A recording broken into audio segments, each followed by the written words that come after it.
Buenos días con todos. Hoy 21 de agosto del 2025 continuamos con la parte de la descripción teórica de los fundamentos que necesitamos tanto en el desarrollo de las facultades o las características del ser humano, así como el tema de los principios, los fundamentos que deben describir a una sociedad sana. Hoy día vamos a terminar esta primera sección, ¿no?, describiendo un poco lo que es el círculo de la pobreza.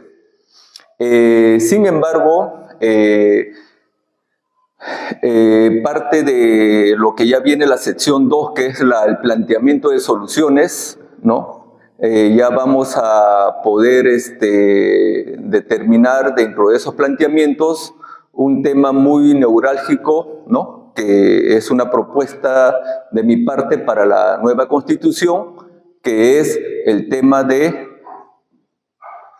todo lo explicado el día de ayer o en las sesiones anteriores, ¿no? Se va a llamar, digamos, el curso para la garantía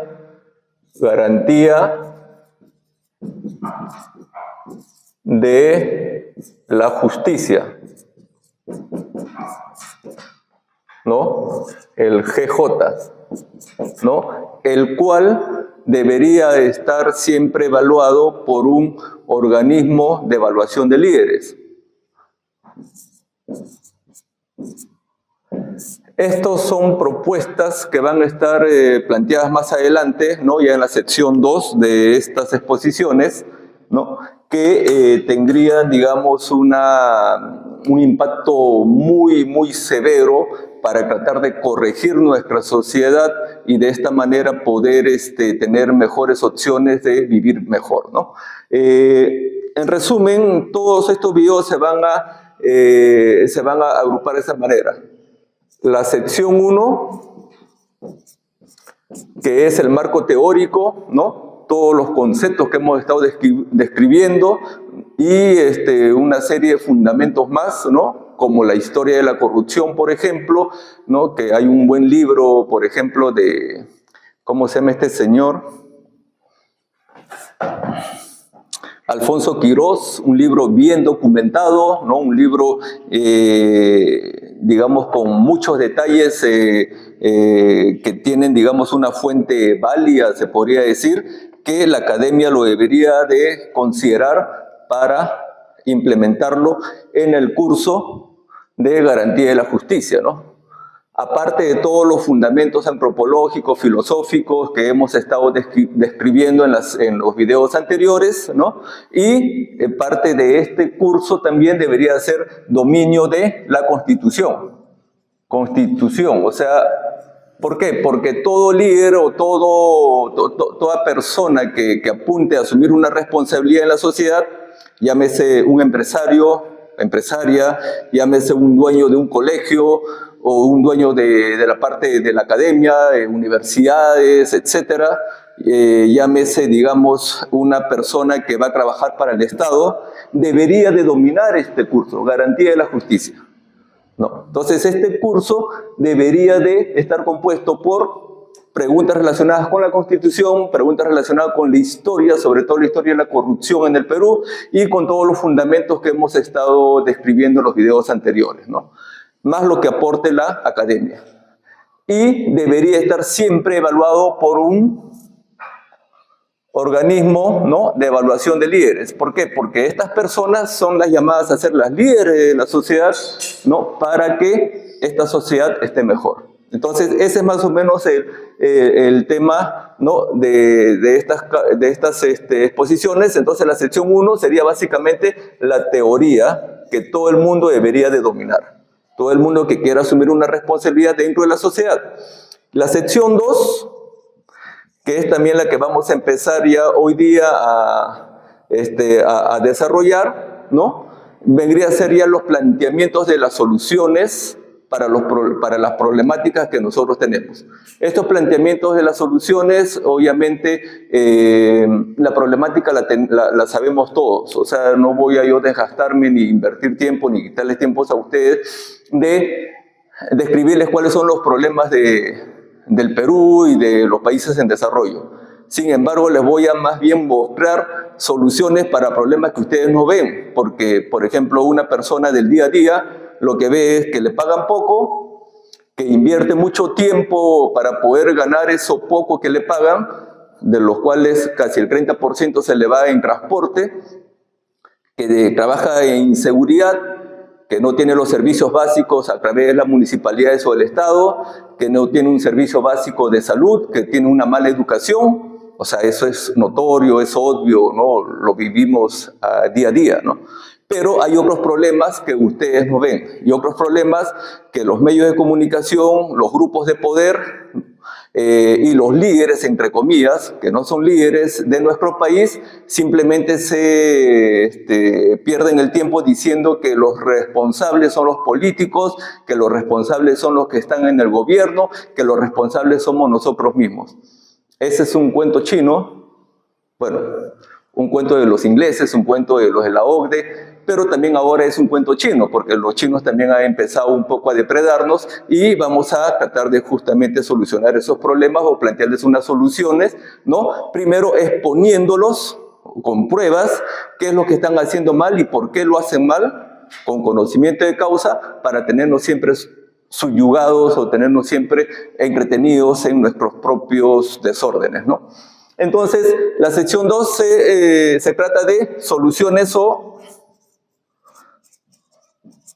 a los problemas que tenemos, y la sección 3, que es la sección quizás más importante que vamos a tener, es un poco la explicación, ¿no? Un poco la explicación de la razón de ser o lo importante de la vida, que es lo cotidiano, ¿no? El propósito, se podría decir propósito. Entonces, que es la parte ya familiar, ¿no? La parte de cómo defender la familia, la parte de por qué defender la familia, la parte de cómo eso, lo cotidiano en el fondo es lo más importante, ¿no? Muchas veces, como recuerden, ¿no? Lo humano, contradicciones, ¿no? Decimos de que no, lo importante es tener una empresa, tener una casa, tener un carro, pero en el fondo no es así, ¿no? Esperemos que coincidamos en esas opiniones, y sobre todo, con esta sección vamos a entender lo que alguien preguntó por ahí, ¿no? Creo que fue un literato, creo, Vargas Llosa, en una de sus novelas, o al menos es lo que he escuchado, que dijo o hizo una pregunta, ¿no? ¿Cuándo se jodió el Perú? ¿No? Entonces, yo les voy a decir, más o menos les voy a explicar la respuesta a esa pregunta, ¿no? Y acá se va a poder responder esto, ¿no? Entonces, ahí va a ser, digamos, el verdadero, la verdadera solución, porque todo lo que vamos a plantear acá son soluciones relativamente sencillas, son soluciones relativamente operativas, que yo creo que con una buena voluntad y las personas adecuadas en el sitio adecuado, 8 o 10 años y hay resultados importantes. Pero si queremos realmente que esto sea sostenible ante el tiempo, ante el pasar del tiempo, entonces debemos entender esta sección número 3, ¿no? Que es donde está lo relevante, ¿no? Entonces, habiendo explicado esto, ya digamos, empezamos ya hemos calentado motores, entonces ahora sí agárrense porque empieza lo bueno, ¿no? Empieza ya lo fuerte, ¿no? Y obviamente, yo creo que al terminar todas estas exposiciones, a todos les va a caer, ¿no? Desde el pobre o el que se hace el pobre, el ignorante, el que recibe plata gratis del Estado, regalada, a todos les va a caer, ¿no? El empresario, ¿no? El religioso o la Iglesia Católica, los políticos, obviamente, ¿no? Los señores de la OCDE, en realidad todos somos responsables, ¿no? Cada uno con su nivel de responsabilidad o su nivel de, digamos, de de asumir éticamente lo que le corresponde según sus facilidades que tiene, sus recursos que tiene, el tiempo libre que tiene, y ¿no? Entonces va por ahí un poco el tema, ¿no? Creo que no voy a caerle bien con muchos comentarios o muchas propuestas que voy a hacer, pero ¿qué se hace? Pues hay que incomodar, y parte del trabajo es incomodar, y si yo soy un líder, me reconozco un líder, voy a exponer toda mi parte personal como lo que soy, un simple ser humano, pero consistente, o al menos creo haber sido consistente hasta la fecha, ¿no? Y ustedes podrán evaluar, ¿no? Y como todo líder, no necesariamente tengo que caerle bien a todo el mundo, o sea, eso no me mueve un pelo, ¿no? Entonces va por ahí el tema, ¿no? Entonces, ya volviendo al tema del desarrollo para terminar la primera sección, que es todos los conceptos principales, ¿no? Vamos a empezar a describir el tema de la pobreza y el círculo vicioso de la pobreza, ¿no? ¿Qué es el círculo vicioso de la pobreza? Esto es más o menos práctico, es bastante sencillo de entender, ¿no? Estamos hablando igual o menor capital, igual o menor productividad, igual o menor ingreso real, no ahorro, no inversión. ¿Esto cómo se traduce para una persona que tiene pocos recursos o que tiene una limitada formación, digamos, académica, y que por lo tanto también tiene una limitada formación económica? En un país pobre, como un país en vía de desarrollo, como los países latinoamericanos, africanos, etcétera, o incluso en comunidades como en Estados Unidos, comunidades que por temas raciales o por temas, no sé, pues, de diversos índoles están, o de falta de formalidad, digamos, a través de documentos, están, digamos, arrinconados, ¿no? Y no tienen las oportunidades adecuadas. ¿Qué es lo que sucede? El tema es típico. ¿Qué pasa? Que el menor, igual o menor capital, en realidad el único capital que tiene un pobre es el cuerpo, tiene sus manos, ¿no? Su cerebro, de acuerdo a obviamente lo que le da la inteligencia, la naturaleza, para poder tomar decisiones rápidas, pero como su formación académica es casi nula o es limitada, entonces básicamente tiene su cuerpo y sus ideas de acuerdo a la experiencia o la memoria de lo que haya vivido. Entonces, ¿qué es lo que pasa?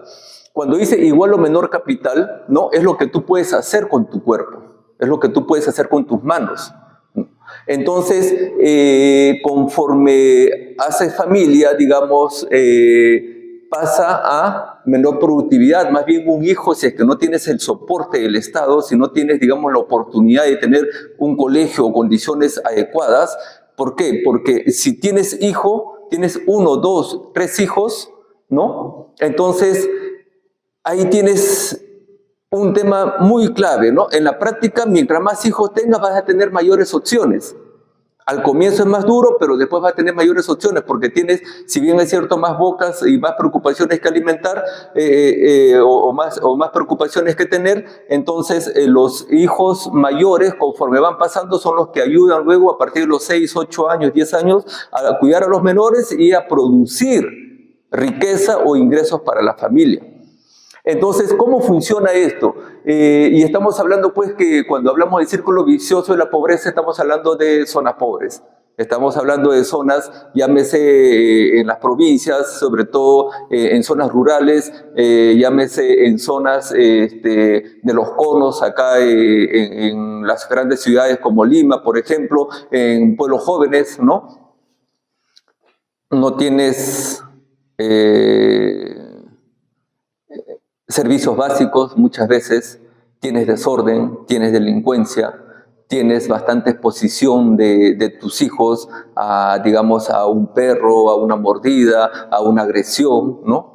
Tienes bastantes malos hábitos por la misma falta de educación, ¿no? Donde tienes, digamos, mala alimentación, aparte de que es deficiente o no tienes para alimentarte, encima comes cosas que te hacen daño, como que no se puede, te pican los dientes, no tienes las liebres, tienes los piojos, tienes las carachas, tienes malas malas prácticas de limpieza, por lo tanto cruce o no respetas las condiciones organolépticas o las condiciones mínimas de limpieza para cocinar, entras en infección, eso te va reforzando, es cierto, te vas a hacer más fuerte desde el punto de vista de que el organismo se va preparando para después comer cualquier cosa en la calle y que no te haga daño, pero igual estás expuesto constantemente. Entonces, ¿qué es lo que sucede? Cuando tú eres joven, a los 15, 16, 18 años ya comienzas a tener fuerza y a puro pulmón, como se dice, comienzas a generar ingresos, ¿no? Y esos ingresos, mientras eres joven, por eso que es bueno desde este punto de vista, a nivel de la población joven, que tengan sus hijos 18, 20, 22, 25 años, desde este punto de vista. ¿Por qué? Porque a esa edad eres fuerte, todavía las enfermedades no te atacan. Entonces vas a poder, ¿no?, tener a tus hijos y con esa fortaleza que te da entre los 18, 25 y 35 años, vas a poder empezar a trabajar para poder darles de comer y que ellos a partir, cuando tú ya tengas tus 40, ellos van a tener 15, 16 años, ya te van a poder ayudar.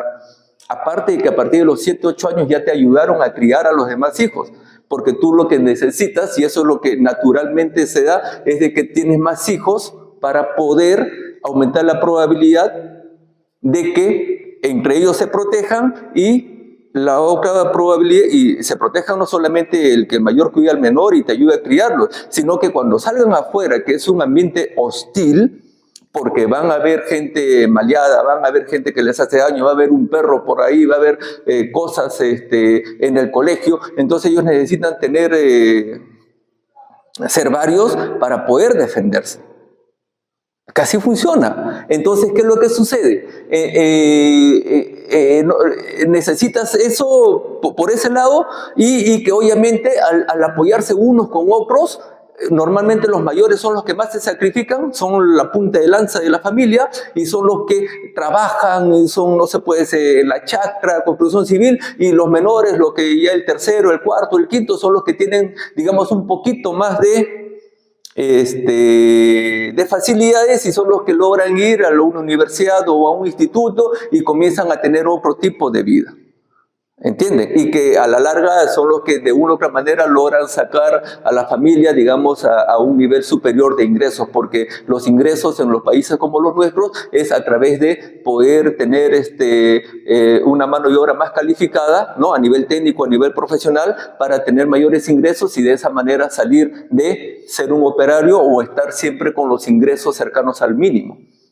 Porque este señor que está acá y que no tiene tiempo para poder estudiar, porque tiene que alimentar a sus hijos, cada vez está más viejo, cada vez se va a agachar más y cada vez le va a doler la cintura, se va a malograr la columna, ¿no? Entonces, y se va a estar haciendo viejo, el cuerpo se va depreciando, como se dice, ¿no? Entonces va a producir menos, por lo tanto sus ingresos van a ser menores. Entonces también le conviene a los mayores o a los padres tener más hijos para que la probabilidad de que uno de ellos o dos de ellos luego cuando ellos estén viejitos porque no han tenido FP, no han tenido seguro, no han tenido nada, les vea cuando ellos ya tengan sus 70, sus 80 años, sus 60 años y ya producto del sobreesfuerzo físico que han estado haciendo, alguien los vea de viejitos y los cuide. Y eso es más o menos lo que funciona, ¿no? Entonces el capital en los pobres son su cuerpo. El capital el pobre en el hombre es su fuerza física, su trabajo, su capacidad de trabajo. El capital en las mujeres, ¿qué cosa es? Su belleza, su candidez, su juventud para poder casarse, ¿no?, con la mejor opción que tengan y de esa manera poder procrear hijos y poder seguir avanzando. Ese es más o menos lo real a nivel de los pobres, ¿no? Entonces, igual o menor productividad, esto lo compensa ¿con qué? Con hijos. Por eso que Fujimori fue un desgraciado cuando mandó y la iglesia Cipriani, que lo respaldó, mandaron a coser, a agredir, a cortarle, digamos, la capacidad reproductiva a las mujeres en el campo, en las zonas pobres, ¿no?, aduciendo que se reproduce mucho. Y no entienden estos conceptos. ¿no? Entonces, ¿qué es lo que pasó? Cuando tú le quitas esta capacidad a una mujer, ¿no? Imagínate una mujer de vender, no, tú vas a ser pobre, estás pobre, no, mejor te cortamos y tienes un hijo. Y ese hijo, el hombre lo abandona, pues normalmente que hay bastantes hogares disfuncionales, la mujer se queda sola, ¿crees que va a tener otro marido o otro esposo? Si ella no puede tener hijos, se queda sola. Entonces eso prácticamente le estás condenando porque mañana más tarde sus probabilidades de que alguien la vea cuando sea viejita disminuyen seriamente. Entonces es muy complicado tomar ese tipo de decisiones. ¿Qué es lo que tiene que hacer para que este capital o esta productividad aumente el Estado? Tiene que crear condiciones, ¿no? Tal cual como están ahora las cosas, crear condiciones para que las empresas puedan pagar más del mínimo, mucho más del mínimo, puedan capacitar, estén fuertes para que capaciten a este personal y la productividad manual aumente y por lo tanto de esa manera pueden tener mayores ingresos, ¿no? Y teniendo a sus hijos a través de ¿qué? De crearles condiciones de seguridad, crearles condiciones de educación que ellos puedan seguir avanzando. Ojo. No estoy diciendo que todo el mundo tiene que ser un profesional o tiene que ser egresado de la universidad. Al contrario, hoy en día con la inteligencia artificial y para lo que se viene del mundo, países como el nuestro tienen las mejores condiciones. ¿Por qué? Porque sabemos hacer con la mano. Entonces, ¿qué es lo que va a pasar? Nosotros lo que tenemos que tener es a nivel calificado, a nivel operativo, tener personas que puedan ganar incluso tanto o casi igual que un profesional. Hoy en día un profesional por medio, ¿cuánto gana? ¿4.000, 5.000 soles mensuales? En promedio, ¿no? Entonces, ¿qué es lo que sucede? Un técnico, por ejemplo, que no tiene estudios, no tiene Senati, en mi empresa está ganando en promedio 3.500, 4.000 soles mensuales. Cuando ya ha pasado 8 o 10 años de ejercicio, ha aprendido, llegó primero a ser ayudante, ganaba 1.800, 2.000 soles, había oficial, de ahí maestro y va evolucionando.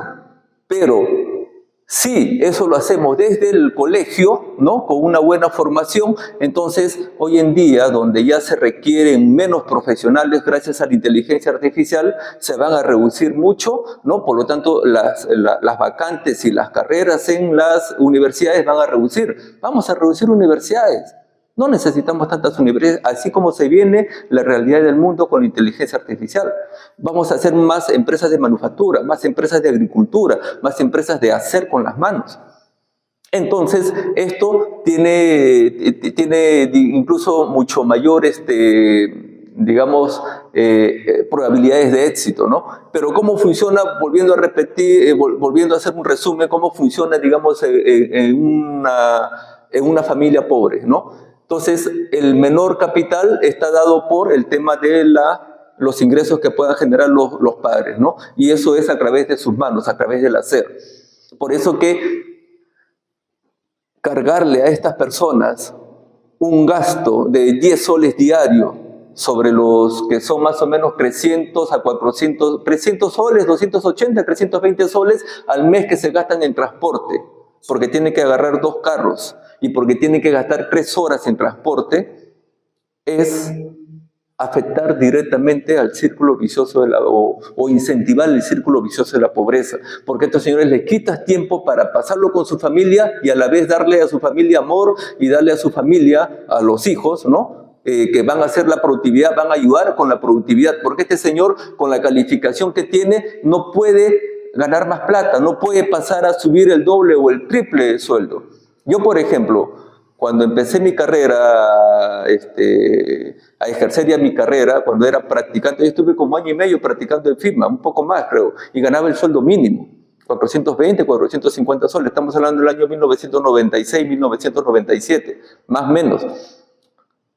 Pero cuando me contrataron, pasando ya 2 años de practicante, mi sueldo subió ¿a cuánto? A 1.500, 1.600 soles. O sea, por ser ingeniero y obviamente por tener mis conocimientos y todo, y puedo duplicar o triplicar mis ingresos. Una vez que haya terminado la carrera y ya pasa ya y haya pasado un periodo X de prueba, entre comillas, o lo que fuera, y puedo duplicar mis ingresos. Estos señores no lo pueden hacer. Un operario que trabaja en una agroindustria y que está levantando, está tirando la lámpara o está levantando todos los días una jaba con fruta o lo que fuera, siempre va a ganar más o menos el 5, 8% o lo que el Estado le pueda generar a través de leyes, porque ellos tienen que salir a pelear y a derramar sangre para poder mejorar.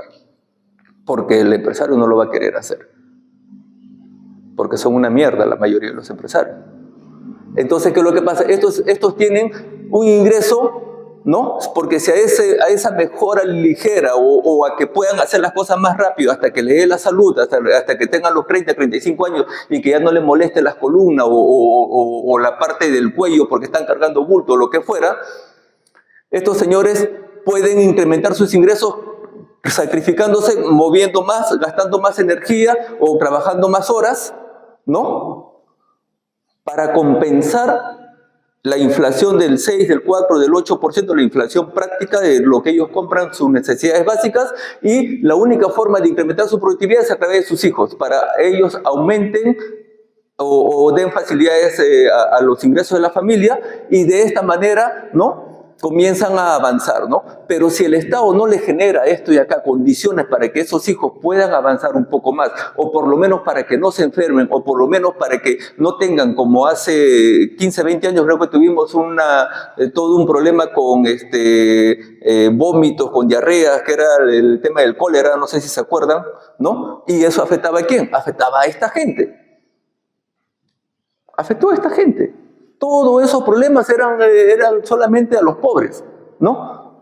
Afectaba a esta gente, ¿no? Entonces, o sea, nos afectaba a nosotros, porque yo pobre en esa época, ¿no? O sea, he sido pueblo joven, o sea, lo que estoy contando más o menos es mi vida, o sea, más o menos me la sé al revés y al derecho. Va por ahí el tema. Entonces, este tema, igual o menor ingreso real, mismos vicios, ¿no? Acá es donde el Estado tiene que participar para darle las condiciones a los hijos para que estos señores que siguen produciendo lo mismo, como le dije, porque el empresario no les quiere dar facilidades o porque simplemente el Estado el empresario no le puede dar facilidades porque las empresas están en unas condiciones, al menos las buenas empresas, en unas condiciones muy difíciles de desarrollo, ¿no? O porque simplemente, como en este caso, que las condiciones de los agroindustriales tienen condiciones muy favorables para el desarrollo, son unas mierdas, entonces no les van a quedar mayores ingresos. Y ellos al tener una limitación, entonces su ingreso para aumentarlo es a través de mayor productividad, mayor desgaste físico, pero tienen un límite de 10, 15 años que es su ventana. Entonces, ¿de quiénes apoyan? De sus hijos. Y sus hijos van a ingresar y ellos van a empezar a producir, porque van a crecer y van a empezar a contribuir, no sé, pues, cargando el agua, viendo a los menores, saliendo a vender, qué sé yo, y comienzan ellos a generar, ¿no? Pero ya generan las expectativas. ¿Por qué? Porque 1, 2 o 3 de ellos, que son normalmente los menores, son los que ya comienzan a ¿qué? A estudiar. Ya comienza el ahorro para esa familia, comienzan allá, oye, ya el técnico, y ahí ya recién comienzan los ingresos y ya vienen ya los hijos de aquí a 8, 10 años, cuando ellos tienen sus 45, 50, 55 años, comienzan a tener ingresos ya como profesionales. Entonces de ahí sale más o menos, podría salir, ¿no? Siempre y cuando acá no se pierdan, siempre y cuando acá el Estado genere condiciones para que esos hijos, en esas condiciones, como les dije, de alta probabilidad de mala alimentación, alta probabilidad de daños de un tercero, de gente que los rapta, ¿no? Porque acá son los que raptan. La trata de personas es acá. Se roban a estos niños para prostituirlos, o a estas niñas para prostituirlos. Acá están la gente que son afectadas. Estos son los niños, ¿no? Que si no hay una buena educación, son los niños que luego, mañana más tarde, van a tener los dientes picados. Son los niños que mañana más tarde terminan acá como adultos y se tienen que reír tapándose la boca por malos hábitos. Estos son los niños que tienen que comer una carne podrida o con gusano de cualiguarma y todas esas cochinadas. Por eso que mañana más tarde, cuando hablemos en otros videos de las soluciones, es que vamos a defender a esta gente. Vamos a defender acá para generar las condiciones adecuadas. Y entonces esta es la forma como una familia pobre, como es afectada a través del círculo vicioso de la pobreza, y por tanto aquí es donde tiene que el Estado avanzar. Y aquí lo puede hacer, pero esto es un poco más complejo porque es a nivel de empresas. Porque quien le tiene que dar el dinero es la empresa a este señor. Él tiene sus manos y cómo capacitarlo, cómo hacerlo para que produzca más y cómo la empresa pueda tener mayor margen de conclusión para que le pueda pagar o una utilidad o le pueda pagar mayores ingresos a esta persona, ¿no? Y entonces ya, como le dije, ya los jóvenes o los niños comienzan a invertir, la inversión, ¿qué cosa es? El estudio o ya las expectativas de otros ingresos que puedan tener producto del estudio o su mano de obra más calificada, y comienzan a ayudar a los padres ya económicamente, y de esta manera un poco mejora esta situación, ¿no? Pero ese es, a grosso modo, el tema de lo que es el círculo vicioso, ¿no? Y cómo se comporta en una familia, ¿no? Ahora ni hablar de decirles de una familia, de una madre soltera, ¿no? Con 2 o 3 hijos, ¿no? Imagínense eso, ¿no? Por eso que los riesgos, ¿no? de los incendios, ¿no? De una vivienda precaria son claves. Por eso que acá con los menores, ¿no? Oye, si no los cuidamos, si no vemos cómo están en los colegios llenos. Oye, yo les cuento, estaba hablando del año 1988. Yo me sentaba y tengo 2 hermanas. En esa época, ¿cuánto tendrían ellas? 11 años, 9 años. Y toda la semana su producción semanal era 40, 50 piojos semanales. Si no, pregúntenle a Tati, pregúntenle a Giovanna. Eso era realidad, porque desde esa época yo siempre he hecho números. Y me sentaba y le sacaba, son 40, 50 piojos semanales. Y mis hermanas con sus manchitas blanquitas, ¿no? Y el menor todavía, que Alex, que es más trigueñito, más marrón que yo, todavía se le nota más, pues porque el contraste es mayor, ¿no es cierto? Y tenía que sacarle sus piojos, ya flaquitos, mal alimentados, y encima viene un piojo y te quita más sangre, ¿a dónde vas? ¿Entiende? Por eso que es importante este tema de la educación acá, ¿no? Y es algo que vamos a hablar mañana más tarde, ¿no? Y esto es lo que vive una familia típica, pobre peruana, que quizás sea más del 60% de la población, ¿no? Y es lo que tenemos que solucionar. El círculo vicioso de la pobreza parte de que se tiene igual o menor capital. Siempre la teoría dice, o la academia dice, que es igual capital. Eso es falso, no es igual capital. Es igual o menor capital, igual o menor productividad. Teóricamente esto debería decir igual capital, igual productividad, igual ingreso real, no ahorro, no inversión, y es un círculo vicioso, pero eso no es real. ¿Por qué? Porque los que somos pobres o los que hemos sido pobres entendemos de que cuando tú tienes un activo, ¿no? Y las tienes en condiciones muy precarias, las probabilidades de que ese activo o esa productividad disminuya en el tiempo es mayor a un 80-90%. Por lo tanto, normalmente es igual o menor capital, igual o menor productividad, por lo tanto, igual o menor ingreso real. No ahorro, no inversión, y esto lo voy a explicar. Por ejemplo, ¿no? Igual o menor capital. Después del COVID, ahora que hemos vivido el tema del COVID del año 2020, entendemos que muchos hemos quedado endeudados y muchos nos hemos quedado con menores recursos, porque hemos tenido que gastar los pocos ahorros que teníamos o pocos activos que teníamos para poder conservar la salud o para poder cumplir las leyes que mandó el Estado, ¿no? Al momento de enfrentar esta situación, cuando nos encerraron más de mes y medio y obviamente no teníamos con qué producir. Entonces, es obvio pues de que ante un evento externo, que te digo, ¿no? En la chacra una persona humilde tiene su casa de esteras y ni siquiera la chacra, solamente acá nomás un pueblo joven. ¿Y cuáles son las posibilidades de que la vela, que no tiene energía eléctrica, las velas o el quinque o el lamparín se caiga y se incendie en la casa? Son altas. Entonces entienden, ¿no? Que el capital no está muy expuesto, ¿no? Por lo tanto, la productividad producto de este capital disminuye. ¿no?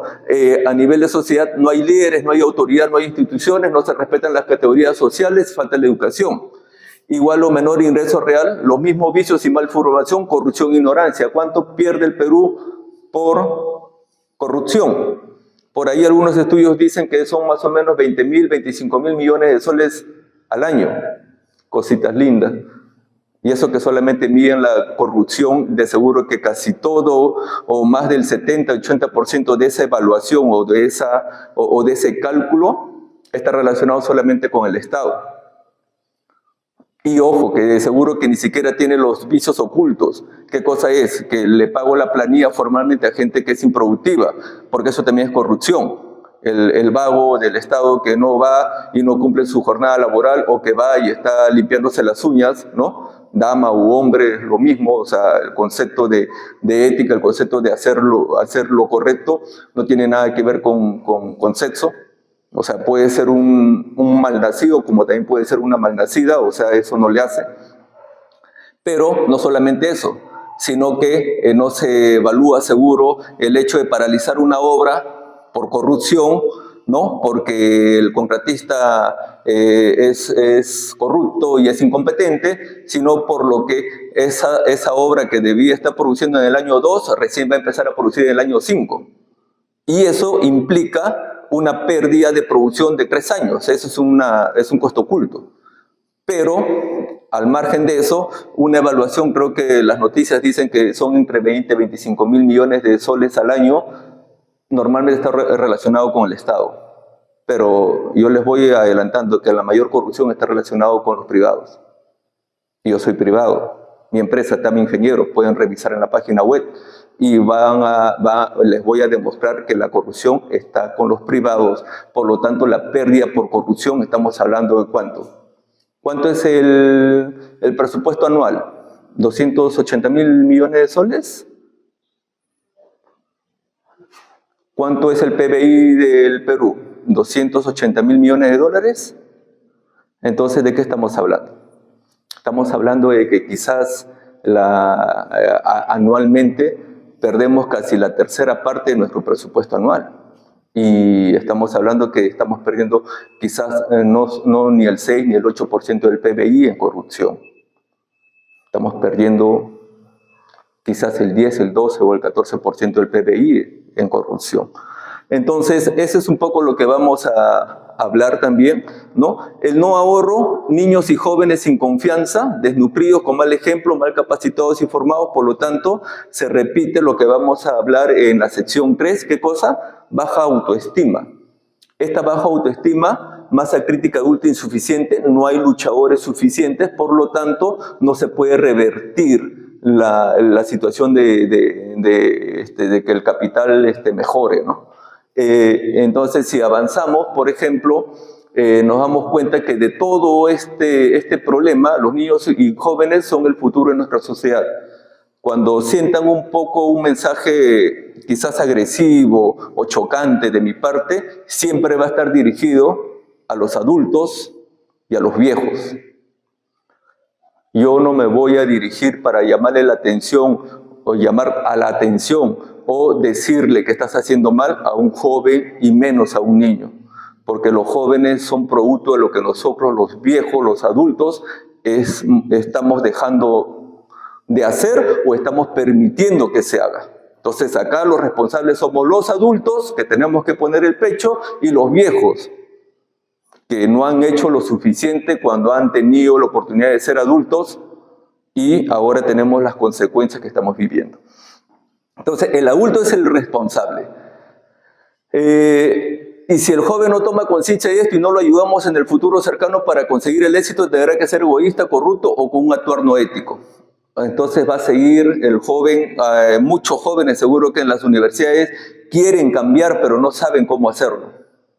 Quieren hacer las cosas mejor, pero no saben cómo hacerlo. Y va a llegar un momento que ya llegan a sus 28, 30, 32 años, tienen familia y necesitan recursos para sus hijos, necesitan recursos para seguir creciendo.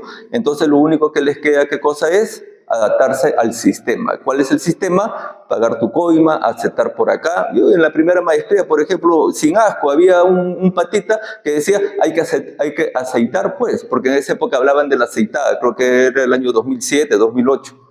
Y lo decía con toda la pana del mundo. Entonces, damos por sentado de que tenemos que adecuarnos al sistema para poder conseguir algo importante, si no, no lo vamos a poder hacer. Y eso no es correcto, pues, ¿por qué? Porque tenemos que darle la oportunidad a los jóvenes y a los niños, tenemos que darle la oportunidad de que vivan de una manera más digna de cómo lo estamos haciendo nosotros actualmente, ¿no? Entonces, si podemos avanzar el tema de del círculo vicioso, ya lo traducimos a la sociedad, por ejemplo, llegar a la adultez y a la realidad te vence, sálvese quien pueda, ¿no? Es decir, el joven que pasa a ser adulto, ¿no? Se encuentra, por lo mismo que cuando ha sido joven no ha sido bien formado, desde niño no ha tenido confianza, no ha tenido, digamos, una adecuada formación en valores y en buenos hábitos, una exigencia adecuada. Cuando llega adulto, se encuentra con un panorama en el cual tiene que adaptarse a una circunstancia de hipocresía, de traición, de conveniencia, ¿no? Y vive normalmente arrastrado, ¿no? Y ese es el problema, ¿no?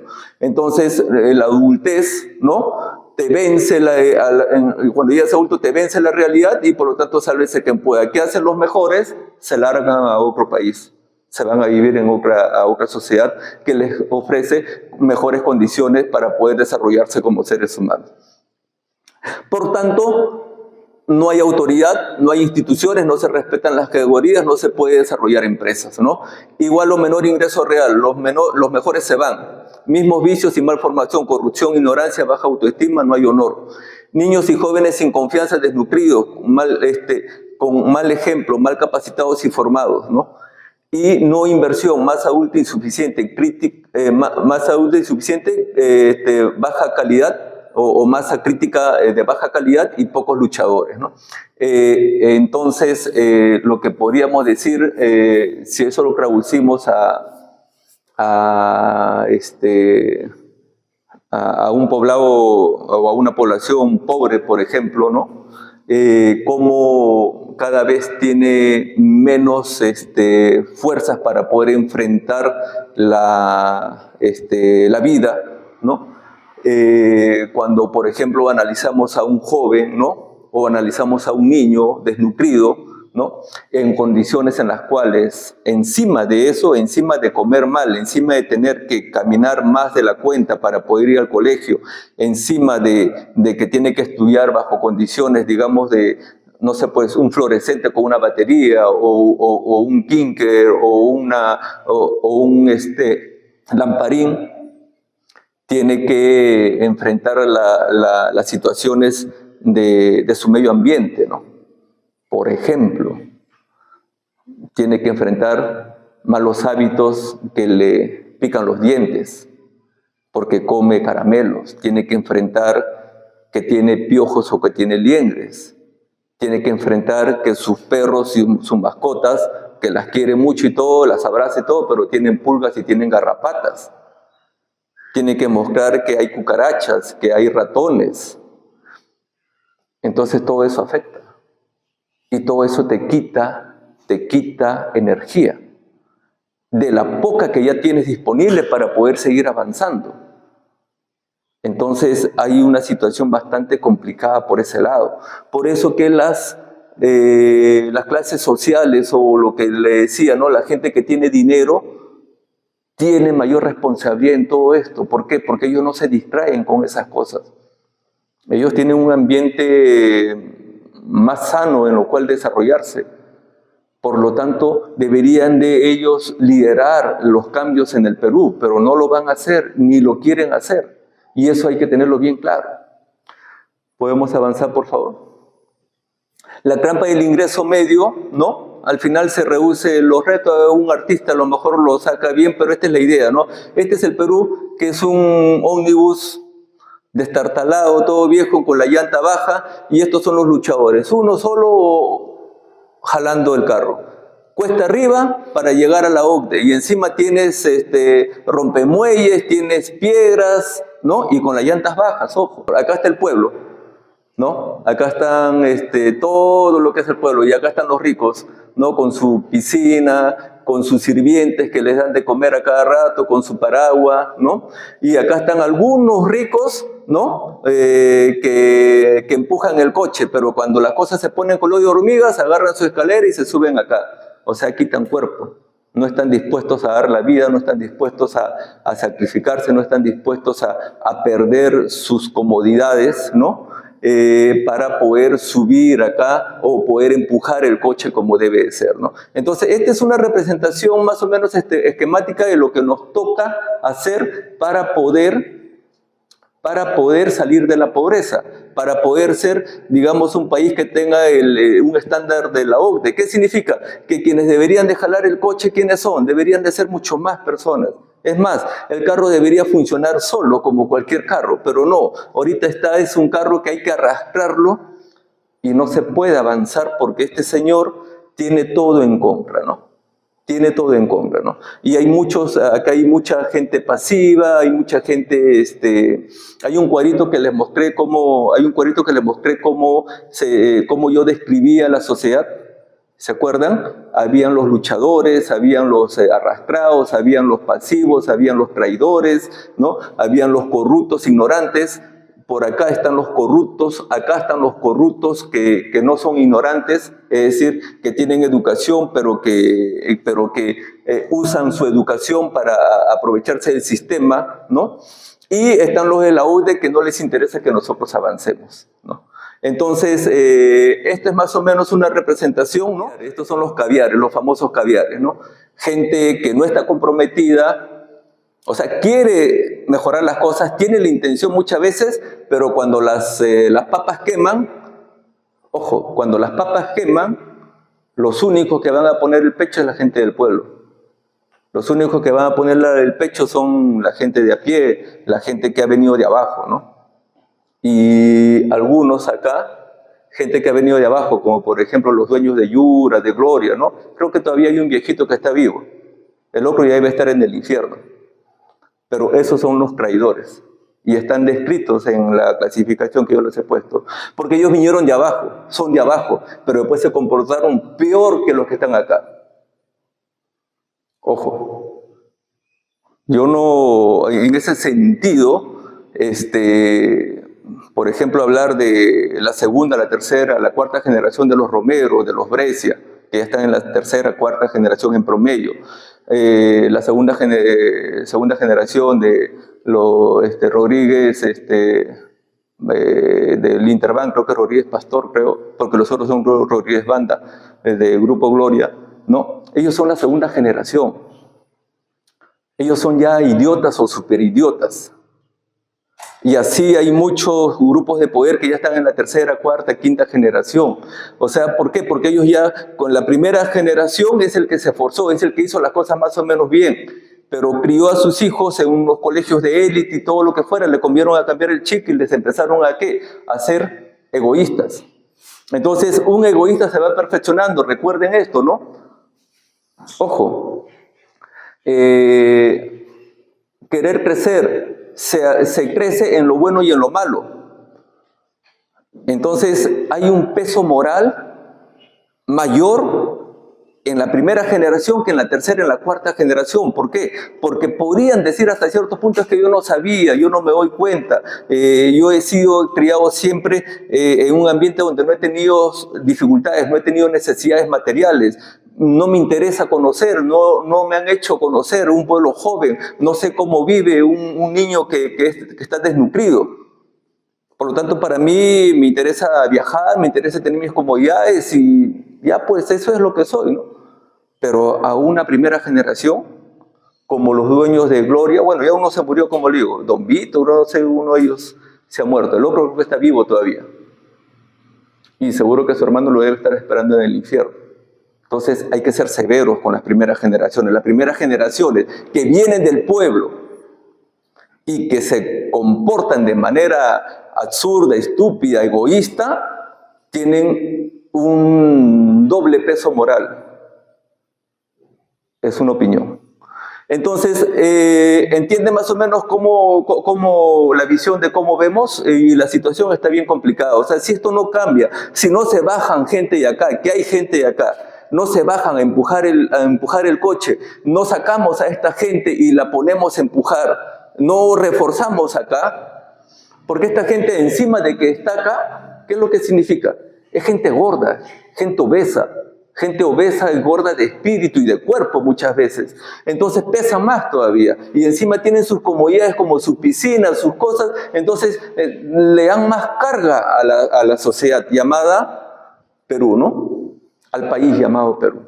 Y esto lo vamos a explicar ya más claramente cuando desarrollamos el tema de empresa y cuando a través del círculo vicioso de la pobreza podamos demostrar punto por punto qué es lo que hacen o qué condiciones generan los países de la OCDE para tenernos en esa posición.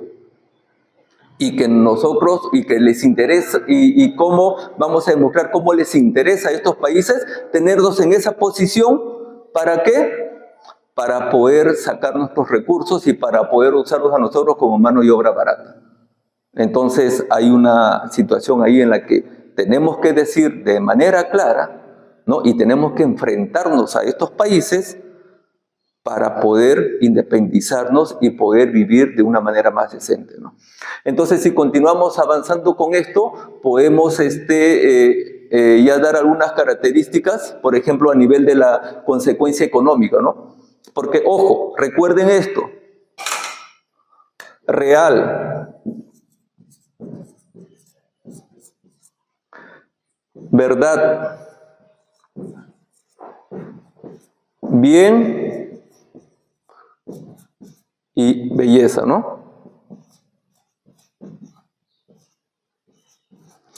Esto para poder, ¿qué? Tener plenitud, ¿no es cierto? Entonces, tenemos que garantizar lo real. Y lo real son los recursos, lo real es el dinero, lo real es la infraestructura, lo real es tener comida para poder alimentarse bien, lo real es estar sano. Por lo tanto, la parte económica es lo primero que vamos a plantear ya cuando describamos la parte ya operativa de la nueva Constitución, ¿no? Primero vamos a darle un marco general a los temas principales de cómo se llama de congresistas, poder del Estado, elecciones, etcétera, y después ya vamos a empezar ya la parte operativa, ¿no? Y vamos a empezar primero por el trabajo y los tributos, después ya seguimos con educación, salud, etcétera, etcétera, ¿no? Pero las consecuencias económicas, por ejemplo, las empresas quiebran, no pasan de 2 a 3 generaciones. Por ejemplo, en la metalmecánica, eso lo conozco al revés del derecho. Y no pasamos de 2 o 3 generaciones. Y ahorita, por ejemplo, ya la segunda camada de metalmecánicas ya está terminando de quebrar. Por decir algo, ¿no? Estamos hablando de la primera camada, ¿no? Estamos hablando de la primera camada que fue la época de Banchero, ¿no? Donde se hacían los astilleros para fabricaciones de la industria pesquera. Fue un boom de la metalmecánica. La segunda camada ya orientada un poco más al sector minería, ¿no? La última empresa que está dando los últimos aletazos de esa segunda camada es FIMA, donde yo tuve la suerte de trabajar en su oportunidad. FAMIA, FAMINCO, no sé, pues les menciono como 20 empresas más, ¿no? IMECON, Técnicas Metálicas, todas esas empresas ya quebraron. Y han quebrado a veces 2 o 3 veces, es decir, quiebran, ¿qué es lo que hace el dueño fundador? Como tiene todos los contactos y todo el know-how, entre comillas, pide a un testaferro, muchas veces a su hijo, a su hija, y vuelve a crear otra empresa, y vuelve a quebrar, y vuelve a crear otra empresa, y están ahí dando vueltas, ¿no? Entonces, eso es crítico, ¿no es cierto? Y hoy en día solamente está FIMA dando el último aletazo. Ojalá pueda levantarse, porque hay una nueva generación, la segunda generación que está tratando de hacerlo. Espero que lo logre, porque después todas las demás han quebrado o han cerrado o han sido compradas por grupos económicos de otros países y están ahorita con la misma razón social, pero están, digamos, ya cambió, pues, ¿no? Ya no es lo mismo, ¿no? Y igual o menor productividad, se vuelve a reiniciar lo mismo con mismos errores y reprocesos o procesos, igual o menor ingreso real, misma situación, no exportación de valor agregado, se sobrevive. ¿Por qué? Porque solamente les interesa tenernos haciendo lo básico, ¿no? ¿Para qué? Para poder de esa manera no tener una industria fuerte y de esa manera poder siempre tener mano de obra barata o productos baratos. Si nosotros como empresarios, como industria, no generamos unas condiciones adecuadas para poder progresar correctamente, entonces nunca le vamos a poder hacer la competencia a los de afuera. Porque tenemos las mismas capacidades de poder desarrollar e inventar máquinas, pero necesitamos tener constancia, necesitamos tener ingresos constantes. Y es ahí un poco lo que se va a explicar luego, ¿no? No ahorro, no hay I+D. Si no hay ahorro, no hay I+D, por lo tanto no puedes reinvertir, ¿no? Y si hubiera I+D, en un ambiente como estamos en el Perú, o sea, donde tú vas y das una patente y esa patente seguro que a los 2 minutos ya la tiene otra empresa porque alguien corrupto se la pasó a alguien. Entonces es bien complicado, ¿no? O el Poder Judicial no funciona y tu patente rápidamente es copiada por el de la esquina y con colocarle un perno más, que no tiene ninguna aplicación, pero le colocó un perno más, ya dice que es un diseño diferente y te roba el know-how.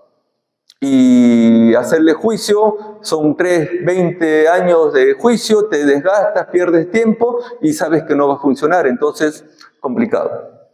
No inversión, volvemos al círculo vicioso, somos depredados, solo exportamos materia prima, ¿no? Esa es más o menos una de las razones, ¿no? Seguimos avanzando. Entonces, etapas de la vida para el Perú OCDE, ya lo hemos explicado un poco la vez pasada, pero hay temas que coinciden y afectan a países pobres, ¿no? ¿Qué son temas que coinciden, por ejemplo? Oye, nos obligan a recibir extranjeros. Chamo, ¿cómo estás? Chama, ¿no? Nos obligan a recibir extranjeros. ¿Y qué extranjeros? ¿Calidad?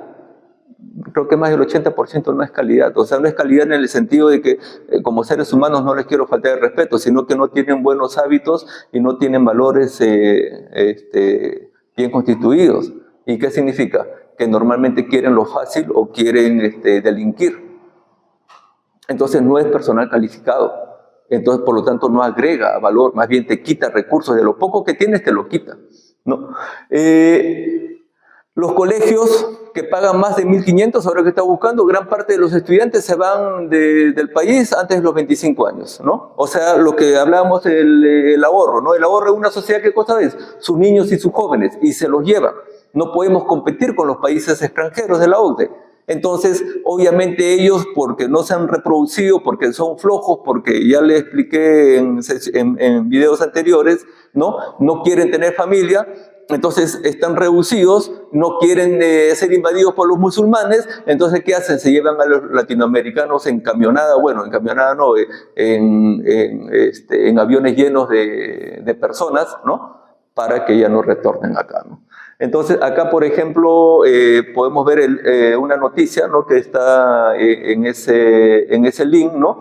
Cómo se llevan a los jóvenes, ¿no? Los países desarrollados, ¿no es cierto? Y eso también lo vamos a ver en la Constitución porque lo vamos a colocar, ¿no? Es decir, nosotros no podemos regalar nuestros impuestos a universidades privadas, a colegios privados, dándole todo, dejándoles que no tengan que pagar ningún impuesto a la renta o ninguna utilidad,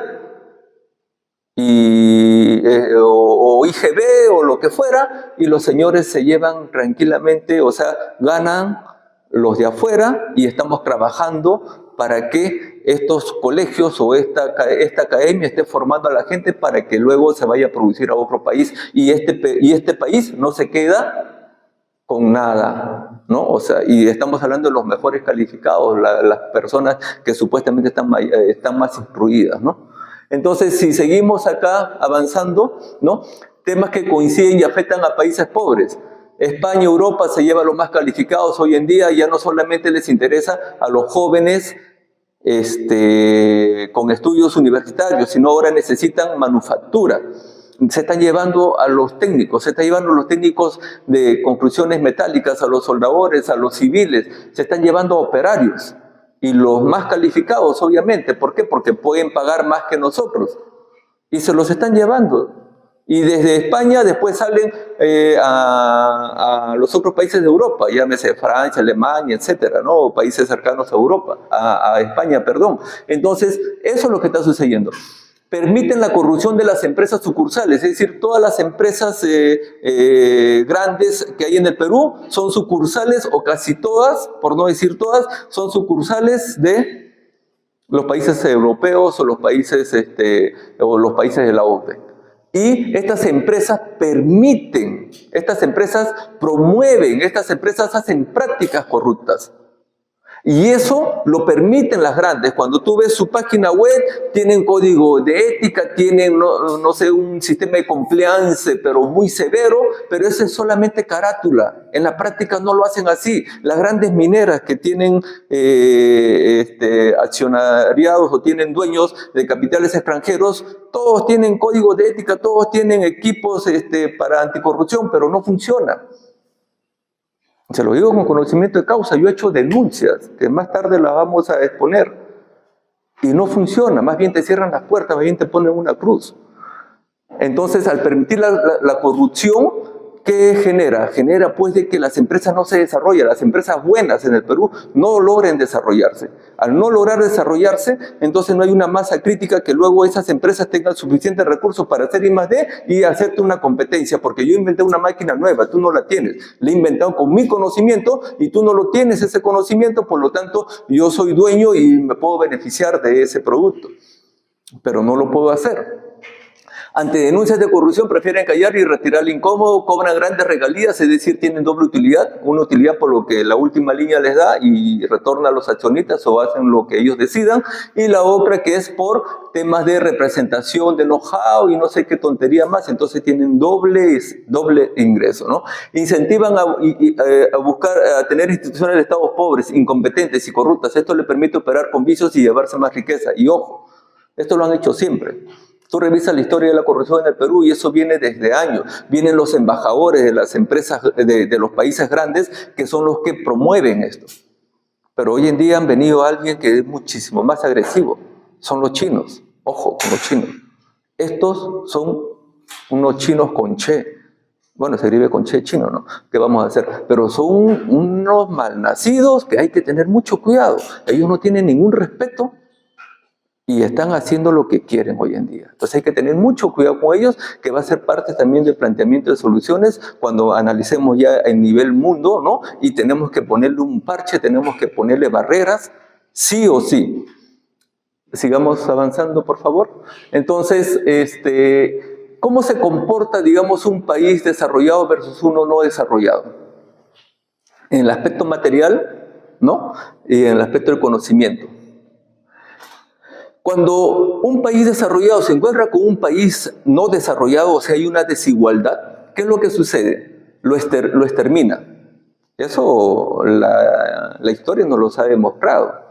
Lo extermina, y eso pasó, por ejemplo, pregúntenle si no a Canadá y Estados Unidos, ¿qué pasó con los ciudadanos, digamos, que existían en esa zona, ¿no? Se conserva. ¿Y por qué no se exterminó por qué no se ha exterminado a los mexicanos, por decir algo? Quizás porque le faltó tiempo, quizás porque le faltó recursos, porque la gente no se reproduce de un día para otro, ya tienes 1000 personas, ¿no? O sea, el ciclo evolutivo del ser humano toma su tiempo, ¿no? ¿Por qué España sí logró venir acá a América a conquistar y todo? ¿Y por qué los ingleses y los franceses no? Que siempre han sido más fuertes que los españoles.